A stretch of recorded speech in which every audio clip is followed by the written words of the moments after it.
In this video, I'd like to go into some more depth about how to write a results section.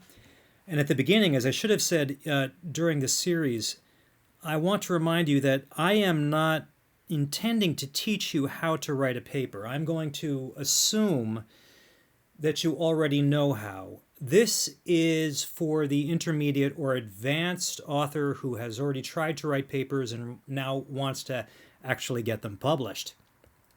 So if you've already tried to write out your results section, start by doing this. Ask yourself the question, do you understand the results section? Now, clearly, if you've written them, you would say this, but what you want to do is write them, go away for a while, put it away, or read it again, and then, or maybe have a colleague do it.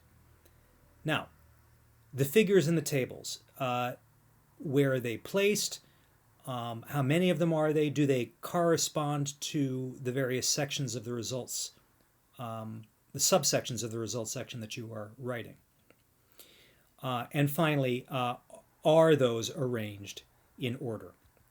So I'd like to talk about some common mistakes that many of my colleagues make in writing results sections that causes them to trip up.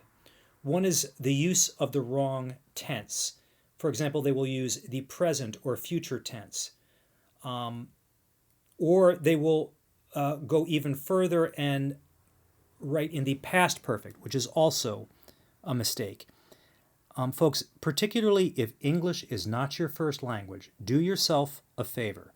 Write in the simple past for your results sections. It's going to make your writing so much clearer, and it's going to be so much easier for you. Okay, here's another common mistake.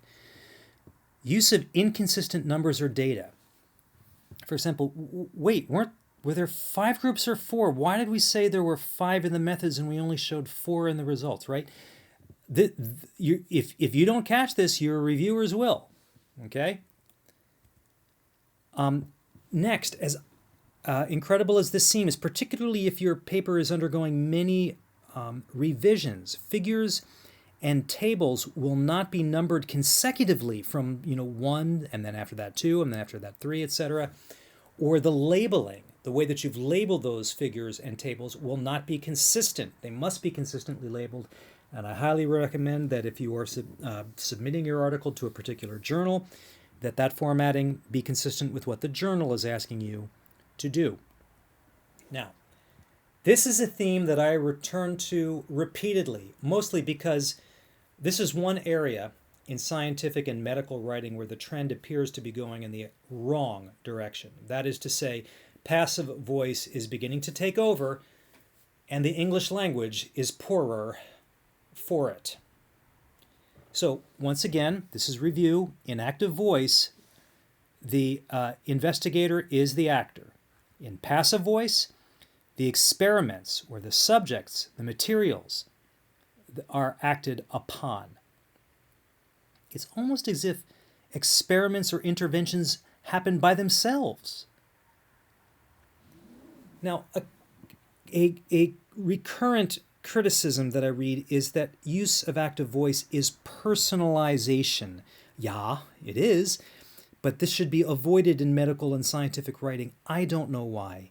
Active voice is not personalization. It is the strongest, most robust, most muscular way to write declarative sentences in English, period.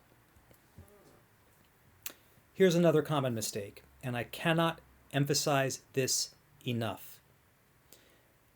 Data, using your results section to repeat data that are in your figures and tables and the legends. Okay, this is not what should happen. Very often I will read papers where verbatim repetitions of figure legends or content of figures appears in the text section. In general, this is a mistake. In current 2021 standard paper writing, results sections should summarize your writing. And you should point the reader to the figures and tables for the numerical values that you are looking for, and do not repeat the data in the results section. Generally, the clearest, most elegant way to present your data are in the figures and in the tables, not in the text. I've seen numerous examples of them, too many of them to mention here. The text should be a narrative summary, not a repetition of numbers. Now we're really going to go to the advanced level. Here are some fine points that I think will make your results section even better. In the legends to your figures and tables, consider using the present tense. Here's an example. This is a plain chest radiograph revealing normal diaphragmatic heart borders and normal lung fields. It's doing it right now because a figure is forever doing its thing. It didn't do it in the past, it's doing it now. You're looking at a figure that is showing you something as you speak, as you look at it. Next fine point. Please consider that other people are going to be reading your paper and have mercy on their eyes. Let me ask you this. Which is easier to read? This or this? Same data, I've just put a space between the plus minus sign and between the less than sign. Much easier. Next thing is not for us. Okay. Avoid editing tables. That's for editors. It's really not for people who are writing it.